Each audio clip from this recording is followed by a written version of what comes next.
اور پانچواں یہ کہ خیبر پختونخوا حکومت کا جو بیانیہ ہے وہ دہشت گردوں کو سپورٹ کرتا ہے، اسٹیٹ کو نہیں، جو کہ نہیں چلے گا۔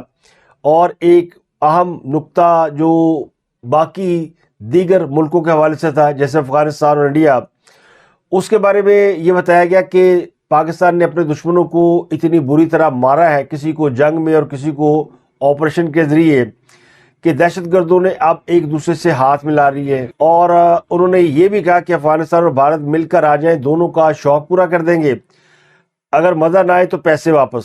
ہم کہتے ہیں کہ یہ پاکستان جو ہے ایک اللہ کا تحفہ ہے، اس پہ اللہ کی بڑی برکت ہے، تو لے آؤ جو تم نے کرنا ہے، دائیں سے آنا ہے، بائیں سے آنا ہے، اوپر سے آنا ہے، نیچے سے آنا ہے، اکٹھے آنا ہے، کسی کے ساتھ آنا ہے، ایک بار مزہ نہ کرا دیا نا تو پیسے واپس۔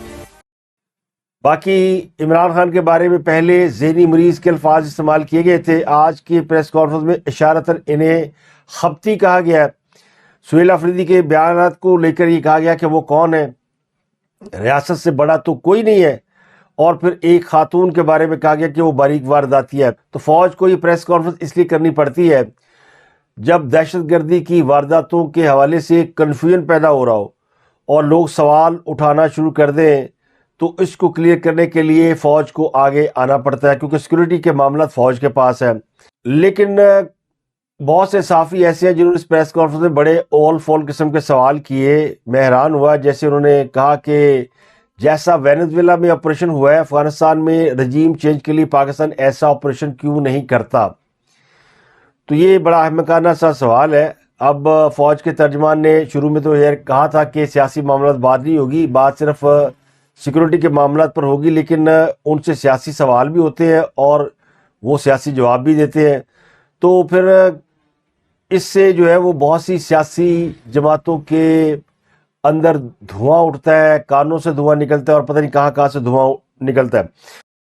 تو پہلے بات کرتے ہیں کہ D G S P R کی پریس کانفرنس میں تھا کیا، اور انہوں نے جو باتیں کی لبے لباب کیا۔ بہت سے لوگ پریس کانفرنس کے آغاز میں ہی دو چار جملے سنتے ہیں اور وی لاگ کر دیتے ہیں تاکہ فوری طور پر ویورشپ کو کیپچر کیا جا سکے، لیکن پوری پریس کانفرنس سن کے اور تمام باتوں کو دیکھ کر ہی آگے بڑھنا چاہیے۔ کلیئرٹی یہی ہوتی ہے کہ جب کوئی کنکلوڈ کرے تو پھر آپ اس کے اوپر اپنی رائے قائم کریں۔ تو جی ایچ کیو میں پریس کانفرنس کرتے ہوئے پاکستانی فوج کے شعبہ تعلقات عامہ کے سربراہ لیفٹیننٹ جنرل احمد شریف چودھری نے کہا کہ فوج کو کسی سیاسی جماعت سے کوئی ایشو نہیں ہے، سیاست سیاسی جماعتوں کا کام ہے، وہ بحران کا حل نکالیں۔ انہوں نے کہا کہ جو پریس کانفرنس ہے اس کا مقصد دہشت گردی کے خلاف جو فوج نے ایک سال میں کام کیا ہے اس کے بارے میں آپ کو بتانا ہے۔ یہ صرف فوج کی جنگ نہیں ہے، قوم کے ہر بچے کی جنگ ہے۔ دہشت گردوں کے خلاف اگر کھڑے نہ ہوئے تو یہ گھروں، بازاروں، گلیوں اور دفتروں میں آ کر بیٹھیں گے۔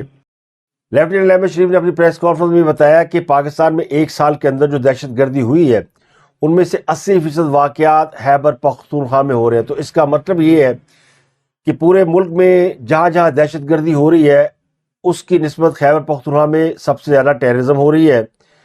اس کی وجہ یہ ہے کہ کے پی کے میں دہشت گردوں کو سازگار سیاسی ماحول فراہم کیا جاتا ہے، جس کا مطلب یہ ہے کہ دہشت گرد وہاں پہ کھل کر کام کر رہے ہیں۔ انہوں نے یہ کہا کہ 2025 میں ہم نے 75,175 انٹیلیجنس بیس آپریشن کیے ہیں، دہشت گردی کے 5,400 واقعات ہوئے ہیں، اور قانون نافذ کرنے والے اور سویلین کی شہادت 1,235 افراد ہیں۔ ریاست انسداد دہشت گردی کے لیے پرعزم ہے۔ سب سے اہم سوال یہ ہے خیبر پختونخوا میں سب سے زیادہ دہشت گردی کیوں ہو رہی ہے؟ انہوں نے دہشت گردی کے حوالے سے اعداد و شمار بھی شیئر کیے۔ پھر ان سے سوال جواب ہوئے تو سوال پوچھا گیا تو انہوں نے سوال کے جواب میں کہا کہ کسی کی سیاست اور ذات پاکستان سے بڑھ کر نہیں ہے۔ وہ با اختیار وزیر اعظم تھا جو کہتا تھا کہ وہ بے اختیار ہے، وہ اتنا با اختیار تھا کہ اس نے اس وقت کے آرمی چیف کو قوم کا باپ ڈکلیئر کر دیا۔ پریس کانفرنس میں D G S P R نے کچھ سیاسی سوالوں کے جواب بھی دیے۔ ان سے سوال پوچھا گیا کہ 2021 میں جب کالعدم ٹی ٹی پی کے لوگ پاکستان آئے تھے تو اس وقت پاکستان کی جو ملٹری اسٹیبلشمنٹ ہے وہ بھی اس فیصلے میں شامل تھی، تو ان کے اوپر کیوں کوئی کارروائی نہیں ہوتی؟ تو انہوں نے کہا کہ پہلی بات تو یہ کہ 2021 میں جو وزیر اعظم تھے بڑے با اختیار تھے، وہ جو کہتا تھا کہ وہ بے اختیار تھا، وہ اتنا با اختیار تھا کہ اس نے اس وقت کے آرمی چیف کو قوم کا باپ ڈکلیئر کر دیا تھا۔ یہ بیانیہ بڑا مضحکہ خیز ہے کہ ہم بے اختیار ہیں، کوئی فیصلہ نہیں کر سکتے۔ انہوں نے کہا ہم تو سمجھتے ہیں کہ قوم کا ایک ہی باپ ہے قائد اعظم محمد علی جناح، اور قوم کے ایک ہی شاعر ہے علامہ اقبال، لیکن اس وقت کے وزیر اعظم نے آرمی چیف کو اپنا باپ ڈکلیئر کر دیا۔ تو یہ سب کچھ سیاست کے لیے کیا گیا۔ انہوں نے سوال کیا کہ اس وقت کے ڈی جی آئی سے کدھر ہے؟ جو اس وقت لیڈر تھا جو کہ اپنی پارٹی کو ایک ایز اے بالکل ڈکٹیٹر کے طور پہ چلاتا ہے، آپ دیکھیں کہ پوری پارٹی، وہ کہتے ہیں نا جمہوریت، تو جمہوریت سب سے ساری پارٹی تو ایک بندے کے ریوالو کرتی، اس وقت بھی پوری حکومت ایک بندے پہ ریوالو کرتی تھی۔ اس وقت بھی ان کو تھا بات چیت کرو، بات چیت کرو، بات چیت کرو، اور وہ جس چیز کے پیچھے پڑ جاتا ہے کہ بات چیت کرو، بات چیت کرو۔ اور جو اس وقت ڈی جی آئی تھے وہ کدھر ہے اس وقت، جن کو انہوں نے اپنی سیاست کے لیے استعمال کیا؟ آپ یہ ادارے پہ نہیں لگا سکتے، یہ شخصیات کا کھیل تھا۔ بھائی وہ وزیر اعظم تھا، وہ بااختیار وزیر اعظم تھا، جو بعد میں کہتا ہے میرے پاس تو اختیار ہی کوئی نہیں تھا، میں فیصلہ نہیں کرتا ہوں۔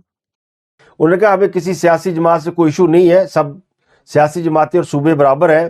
آج کی حکومت بھی بااختیار اور پہلے کی حکومتیں بھی بااختیار ہیں، سیاسی اور عسکری قیادت ایک ہی پیج پر ہے۔ یہ ریاست کا بیانیہ ہے کہ دہشت گردی کے خلاف جنگ بزور طاقت جیتیں گے، اور اس میں علماء اور مشائخ کو بھی بڑی کلیئرٹی ہے۔ انہوں نے نیشنل ایکشن پلان کا بھی ذکر کیا اور کہا کہ نیشنل ایکشن پلان پر تمام سیاسی جماعتوں کا اتفاق ہے۔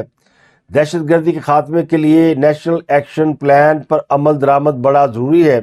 اب یہ نیشنل ایکشن پلان جب نواز شریف وزیر اعظم تھے اس وقت بنا تھا، اور اس نیشنل ایکشن پلان کے ذریعے فوج نے بڑی کامیابی حاصل کی تھی۔ اس پریس کانفرنس میں وزیر اعلیٰ کے پی کے بیانات چلائے گئے، سابق اسپیکر قومی اسمبلی اسد کیسر کا بھی ایک بیان چلایا گیا، اور بتایا گیا کہ کس طرح وہ آپریشن کی مخالفت کر رہے ہیں۔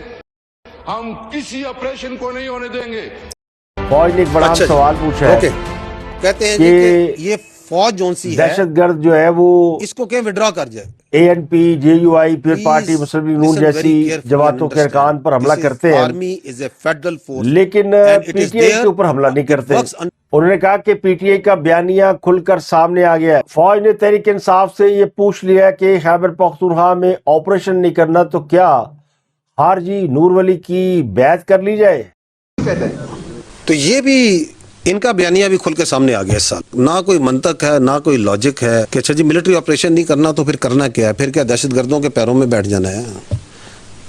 پھر کیا خارجی نور ولی محسود کو اس صوبے کا وزیر اعلیٰ لگا دینا ہے؟ کیا اس کی بیعت کر لینی ہے؟ کیا ہیبت اللہ صاحب آپ بتائیں گے کہ چارسدہ میں کیا ہوگا؟ تو D G S P R نے پی ٹی آئی کے دہشت گرد مافیا کو پوری طرح ایکسپوز کر دیا، بلکہ رگڑ دیا۔ ان سے سوال کیا کہ سہیل افریدی یہ کہہ رہے ہیں، وہ کہہ رہے ہیں، تو انہوں نے کہا کہ تم ہو کون ہوتا ہے کہ ہمیں آپریشن سے روک لے؟ انہوں نے تحریک انصاف کی حکومت کے اوپر یہ الزام لگایا کہ یہ کہہ رہے ہیں افغانستان ہماری مدد کرے۔ فرما رہے ہیں کہ ہمیں افغانستان مدد کرے۔ افغانستان سامنے کھل کے ننگا ہو گیا، جو افغان طالبان وہاں کی حکومت ہے، کہ وہ امن کرے گا کہ پی کے میں اور پاکستان میں، جو پوری دنیا میں تمام دہشت آرگنائزیشنز کو لے کے جو وہاں پہ قابض گروپ بیٹھا ہوا ہے، اس سے کہہ رہے ہیں کہ آپ ہمیں سیکورٹی پرووائڈ کریں۔ افغان طالبان پاکستان، یہ کون سی پالیسی ہے کہ ہم کابل سے بھیک مانگ رہے ہیں؟ کابل ہماری سیکورٹی کی گارنٹی کرو۔ جو پوری دنیا کی دہشت گرد تنظیموں کو لے کر قابض ہو کر بیٹھا ہے، اسے کہتے ہیں کہ سیکورٹی کی گارنٹی کرو۔ اس کے علاوہ صحافی احمد میر نے بھی ان سے داعش اور طالبان کے حوالے سے کچھ سوال پوچھے، تو D G S P R نے اس کا کیا جواب دیا؟ آئی ایس کے پی یعنی داعش اور افغان طالبان کی تو آپس میں کوئی کوارڈینیشن نہیں، ایک دوسرے کے دشمن ہیں، لیکن یہ ریاست پاکستان کے خلاف دونوں لڑائی میں مصروف ہیں۔ Who says this؟ کہ یہ جو داعش ہو، القاعدہ ہو، ٹی ٹی پی ہو، فتنہ الخوارج، فتنہ الہندوستان ہو، ای ٹی آئی ایم ہو، جو بھی ہو، they have no ideology۔ B L A وہ فتنہ الخوارج کے ساتھ مل کے کام کر رہی ہے۔ آپ مجھے بتائیں کہ وہ ایک ایتھنک آرگنائزیشن ہے، یہ ایک اپنے آپ کو ریلیجس آرگنائزیشن ہے، ان میں کون سی سملیرٹی ہے؟ کون سی آئیڈیولوجیکل اوور لیپس ہیں ان کے آپس میں؟ اس لیے کہ ان کے باپ نے کہا کہ تم اکٹھے ہو جاؤ کیونکہ تمہیں علیحدہ علیحدہ مار پڑ رہی۔ تو ان سب کا ایک ہی باپ ہے، اور باپ جو ہے وہ افغان طالبان ہے۔ اس پریس کانفرنس میں فوج نے ایک اہم انکشاف یہ کیا کہ شام سے 2500 دہشت گرد افغانستان پہنچ گئے ہیں، ان میں ایک بھی پاکستانی نہیں۔ یہ خطے کی سلامتی کے لیے ایک سنجیدہ خطرہ ہے۔ بھارت خطے میں دہشت گردوں کو بطور پراکسی استعمال کر رہا ہے۔ ان گروہوں کو اسلحہ اور مالی وسائل فراہم کیے جا رہے ہیں۔ سیکورٹی اداروں کے پاس اس کے مکمل شواہد موجود ہیں۔ انہوں نے کہا کہ افغان طالبان سے مذاکرات کے لیے کہا جاتا ہے، لیکن زمینی حقائق کو نظر انداز نہیں کیا جا سکتا۔ دہشت گردوں نے خیبر پختونخوا میں مسجد پر حملہ کیا۔ فیلڈ مارشل نے خود پشاور کا دورہ کر کے اس مسجد کے ملبے پر کھڑے ہو کر دہشت گردی کے خلاف واضح موقف دیا۔ انہوں نے کہا کسی بھی ملک میں 5% کے برابر بھی دہشت گردی ہو تو وہ ریاست قائم نہیں رہ سکتی۔ کے پی کے میں دہشت گردی کے حوالے سے انہوں نے بتایا کہ پچھلے سال دہشت گردی کے 10 بڑے واقعات ہوئے ہیں۔ بنو کینٹ، جعفر ایکسپریس، نوشکی میں سول بس اور خزدار میں اسکول بس کو نشانہ بنایا گیا۔ Federal constabulary headquarter, F C headquarter Quetta, police training school D I, Khan cadet college Wana اور اسلام آباد جوڈیشل کمپلیکس کو نشانہ بنایا گیا۔ پشاور میں دوبارہ فیڈرل کانسٹیبلری ہیڈ کوارٹر کو نشانہ بنایا گیا اور ان تمام واقعات میں افغانی ملوث پائے گئے۔ حملہ کرنے والا ہر افغانی مارا جاتا ہے۔ بارڈر بند کرنے سے دہشت گردی کے واقعات میں کمی ہوئی ہے۔ انہوں نے کہا کہ ایک بیانیہ بنایا جاتا ہے کہ پاکستانی فوج ڈرون استعمال کرتی ہے۔ ان کا سرپرست اعلیٰ ہندوستان ان کو ہر چیز فراہم کرتا ہے۔ خارجیوں نے مسلح آرمڈ کوارڈ کاپٹر کا استعمال شروع کیا۔ یہ مساجد اور عوامی جگہوں اور گھروں پر ڈرون سے حملہ کرتے ہیں۔ جو لوگ ابھی بھی کہتے ہیں کہ بات چیت سے مسئلے کا حل کریں، ان سے پوچھیں کہ انہیں طالبان سے کیا محبت ہے۔ فیلڈ مارشل کی ہدایت ہے کہ ان سے کوئی بات چیت نہیں ہوگی، ہماری طرف سے کلیئرٹی ہے، یہ خوارج ہے، ان سے لڑنا ہے، ان کو کوئی سپیس نہیں دینی۔ تو یہ اوورال جو پریس کانفرنس تھی اس میں بڑے اہم سوال پوچھے گئے، لیکن بڑی کلیئرٹی کے ساتھ یہ بات سامنے آئی کہ تحریک انصاف اور اسٹیبلشمنٹ کے درمیان جو انڈرسٹینڈنگ کا لیول ہے وہ اسی طرح ہے جو 9 مئی کے بعد ہے، یعنی اس میں کوئی تبدیلی نہیں آئی۔ اور خیبر پختونخوا میں دہشت گردی کے حوالے سے ریاست کو بہت تشویش ہے، لیکن خیبر پختونخوا حکومت وہاں پر امن و امان میں سنجیدہ نہیں ہے اور وہ کوئی ایسے اقدامات نہیں کر رہی کہ وہاں پہ دہشت گردی کے واقعات میں کسی بھی طرح کی کمی لائی جا سکے۔ بلوچستان حکومت کی انہوں نے بڑی تعریف کی کہ انہوں نے دہشت گردی کے حوالے سے ریاست کے وسائل کو پوری طرح استعمال کیا ہے، جبکہ کے پی کی حکومت یہ کام نہیں کر رہی۔ تو سیاست کے حوالے سے انہوں نے معاملات حکومت کے کورٹ میں ڈال دیے اور کہا کہ اگر سیاسی معاملات پر بات کرنی تو ان سے کریں، ہمیں کوئی پرابلم نہیں ہے۔ قوم کو جو آئینہ دکھانا تھا وہ دکھا دیا ہے کہ کے پی کی حکومت دہشت گردی روکنے کے لیے کچھ نہیں کر رہی اور پاکستان میں سب سے زیادہ دہشت گردی کے پی کے میں ہو رہی ہے۔ تو بنیادی طور پر یہ تحریک انصاف کے جو بیانیہ تھا پچھلے چند ہفتوں کے دوران کہ اب ان کو کھل کھیلنے کی اجازت مل گئی ہے، وہ بیانیہ تو آج فوج کے ترجمان نے پریس کانفرنس کر کے دفن کر دیا ہے۔ دوسری اہم خبر ہے کہ خان کی بہنوں نے کارکنوں سمیت اڈیالہ جیل کے باہر سورہ یاسین کا ورد کیا ہے۔ دعوت تو 10,000 لوگوں کو دی گئی تھی، مگر چند سو لوگ ضرور پہنچے ہیں اور وہاں پر لوگ سپارے لے کر آئے یا ان میں بانٹے گئے۔ پولیس ڈر کے مارے پیچھے رہی تاکہ کہیں ان پر توہین کا الزام نہ لگ جائے۔ تو کچھ لوگوں نے میری تصحیح فرمائی ہے سورہ یاسین کے حوالے سے۔ موسٹلی لوگوں کا کہنا ہے کہ یہ اس وقت پڑھی جاتی ہے اجتماعی طور پر جب کوئی نزاع کے عالم میں ہو، جان کنی کے عالم میں ہو، مرنے والا ہو اور جان نہ نکل رہی ہو، اس بڑی تکلیف میں ہو۔ تو اب سوال یہ کہ خان صاحب کی بہنوں نے اڈیالہ جیل کے باہر اس کا اہتمام کیوں کیا، وہاں پہ سورہ یاسین کیوں پڑھائی؟ کیا عمران خان کسی مشکل میں ہے؟ کیا وہ نزاع کے عالم میں ہے؟ اور اس پاک عمل کے ذریعے ان کی جسم کو ان کی روح سے نجات دلانے کی دعا مانگی گئی ہے، واللہ عالم۔ لیکن پی ٹی آئی نے جس طرح مذہبی کارڈ کھیلنے کی کوشش کی، اس کے جواب میں حکومتی حکمت عملی یا اداروں کا رد عمل خاصا محتاط نظر آیا۔ اب وہاں پہ پانی پھینکا گیا تو انہوں نے شور مچایا، جی گندا پانی پھینکا گیا۔ کوشش کی گئی کہ وہ ایشو بنائے، لیکن ایک تو پانی ان لوگوں پہ نہیں پھینکا گیا جو قرآن خوانی کر رہے تھے، جو راستے میں تھے ان کو ڈسپرس کرنے کے لیے ویسے پانی پھینکا گیا۔ اور پھر پانی پھینکنے والے کہتے ہیں کہ اب تو اس پانی کے اوپر جو ہے وہ قرآنی آیات لوگوں نے پڑھی ہیں تو یہ پاک ویسے ہی ہو گیا۔ تو بہرحال اس پہ میرا کوئی ٹیک نہیں ہے، لیکن پانی نہیں پھینکنا چاہیے تھا اگر پھینکا گیا تو، لیکن مجموعی طور پر کوئی ڈرامہ جو کرنے کی کوشش کی گئی تھی وہ نہیں ہوا۔ بہت کوشش کی لیما خان نے، صحافی ان سے سوال پوچھے جاتے تھے یا پولیس والے ساتھ جاتے تھے تو کہتے تھے یہ سپارہ پکڑو اور پڑھو۔ ایک بات تو ماننی پڑے گی کہ حافظ جی نے تحریک انصاف کو سپارے پڑھنے پہ لگا دیا ہے، کم از کم مذہب کی طرف راغب کیا ہے، بے شک مذہبی کارڈ ہی کھیلا ہے، تو چلے کوئی نہیں۔ پی ٹی آئی کو یہ بھی احساس ہے کہ کالعدم تحریک لبیک جو ہے وہ اب بین ہو چکی ہے، تو ویکیوم تو کریٹ ہوا تو کہیں نہ کہیں وہ ان کے لوگوں کو بھی کیپچر کرنا چاہتے ہوں گے، لیکن جو مقصد تھا وہ حاصل نہیں ہو سکا۔ اس موقع پر کافی لوگ وہاں پہنچے، پہلے سے زیادہ لوگ تھے، لیکن وہ جو 10,000 والا فگر تھا نا وہ بھی نہیں ہو سکا، یعنی یہ بلین مارچ کے دعوے کرتے تھے اور اب 10,000 لوگ بھی یہ اکٹھے کرنے میں کامیاب نہیں ہوئے۔ وہاں پر موجود تھے گور علی خان، انہوں نے میڈیا سے بات کی کہ دیکھیے آج بھی ملاقات نہیں کرنے دی گئی۔ پھر انہوں نے کہا کہ مذاکرات کی بات اگر 5 بڑوں تک پہنچ گئی ہے تو اسے نہ ہی سمجھا جائے، کیونکہ نہ 5 بڑے ملاقات کر سکتے ہیں نہ ہی اس کی ضرورت ہے۔ تو اگر پاکستان کے 5 بڑے سیاستدان اور عمران خان کو بھی 5واں مان لیا گیا کہ وہ بھی ایک سیاسی طاقت ہے، بیٹھ جائیں، بات کر لیں، نیگوشیٹ کریں تو راستہ نکل سکتا ہے، لیکن تحریک انصاف کے لوگوں کے عقل میں، ذہن میں یہ بات نہیں آ سکتی اور وہ کہتے ہیں کہ اس کی ضرورت ہی نہیں ہے۔ تو ضرورت کس چیز کی ہے؟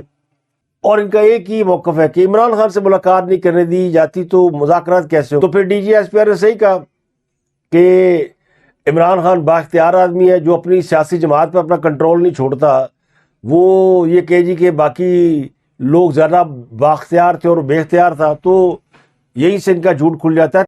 اگر کوئی سیاسی رہنما جیل کے اندر ہے تو باقی قیادت تو باہر ہے، کیا عمران خان اکیلا ہی تحریک انصاف ہے اور باقی لوگ جو ہیں وہ تحریک انصاف نہیں ہے؟ تو مجھے یہی لگتا ہے کہ یہ جو ہمیں بتاتے ہیں نا حقیقی آزادی اور یہ غلامی، تو یہ تحریک انصاف کے لوگ تو خود عمران خان کے غلام بنے ہوئے ہیں۔ ان میں کون ایسا ہے جو انڈیپینڈنٹ ہو، جو بات کر سکے، جو راستہ نکال سکے؟ ہے جی عمران خان سے ملاقات کرا دو تب ہم بات کریں گے، ورنہ مذاکرہ نہیں کریں گے۔ ہم ہر منگل کو آتے ہیں، ملاقات کے بغیر واپس چلے جاتے ہیں، جمعرات کو بھی آتے ہیں ویسے۔ تو چیئرمین پی ٹی آئی بیچارے کی اپنی نوکری خطرے پڑی ہوئی، بیرسٹر گوہر کی، وہ ایک بیان دے کے پھنس گیا ہے۔ تو بیرسٹر گوہر نے کہا کہ حالات معمول پر لانے کے لیے عمران خان سے ان کی بہن اور وکلا کی ملاقات ضروری ہے۔ بھئی جب عمران خان کی بہن نے، وکلا ان سے ملاقاتیں کر رہے تھے تو کیا اس وقت حالات جو ہے وہ بڑے اچھے ہو گئے تھے؟ اس وقت آپ مذاکرات پر راضی ہو گئے تھے؟ یہ تو حکومت نے تنگ آ کر ملاقاتوں پر پابندی لگا دی ہے کہ یہ تو کسی طرف آتے ہی نہیں ہے، جب جیل میں جاتے ہیں سازشیں کر کے واپس آتے ہیں۔ خاص صاحب وہ کہتے ہیں نا، پنجابی میں ایک مثال ہے کہ اکیلا جو آدمی ہوتا ہے اس کا ذہن جو ہے وہ شیطان اس کو بہکاتا ہے، ورگلاتا ہے۔ خاص صاحب جو ہے وہ اکیلے جیل میں بند ہے تو ان کو شیطان ورگلاتا ہے، وہ اسکیم بتاتا ہے، یہ اسکیم اپنی بہنوں کو یا وکیلوں کو بتاتے ہیں، باہر آ کر وہ اسکیم لانچ ہوتی ہے اور پھر نیا کھیل شروع ہو جاتا ہے۔ تو میرا حال ہے حکومت کو بھی چاہیے کہ عمران خان کو قید تنہائی کی بجائے وہ 5-7 لوگ ان کے ساتھ ضرور جیل میں رکھنے چاہیے، اسی کمرے میں رکھنے چاہیے، تاکہ ایک تو خان صاحب کو کمپنی ملے، دوسرا خان صاحب اکیلے نہ رہیں اور شیطان ان کو بیلا پھسلا نہ سکے۔ تو عمران خان اور ان کی بہنوں کی اور وکلا کی ملاقات تو نہیں ہو سکی۔ پولیس کی بھاری نفری موجود تھی اور ویسے پولیس نے کافی جگہوں پہ ناکہ بندی بھی کر رکھی تھی، اور جہاں پر یہ عموماً دھرنا دیتے ہیں وہاں پانی چھوڑا گیا تھا، پھینکا نہیں گیا تھا۔ ایک اور بڑی اہم بات یہ ہوئی کہ سلمان اکرم راجہ نے بیرسٹر گوہر کو پارٹی چیئرمین ماننے سے انکار کر دیا۔ وہ لڑائی چل رہی ان کی۔ صحافی نے پوچھا کہ پارٹی چیئرمین بیرسٹر گوہر کو عملی طور پر سائڈ لائن کر دیا گیا، کیوں، اور نیا چیئرمین کون ہوگا؟ تو انہوں نے کہا پارٹی کا ایک ہی چیئرمین عمران خان، اور کوئی نہیں ہے، اور بیرسٹر گوہر نے جو بیان دیا وہ ان کا ذاتی بیان تھا، پارٹی کا ان کے ساتھ کوئی لینا دینا نہیں ہے۔ تو بیرسٹر گوہر کو سلمان اکرم راجہ نے ڈس اون کر دیا۔ اب سلمان اکرم راجہ کے اون یا ڈس اون کرنے سے کوئی فرق نہیں پڑتا، اگر عمران خان اس کو ڈس اون کرے گے تب بھی وہ ڈس اون ہوگا، کیونکہ تحریک انصاف واقعی ون مین پارٹی ہے اور وہ عمران خان کے گرد گھومتی ہے۔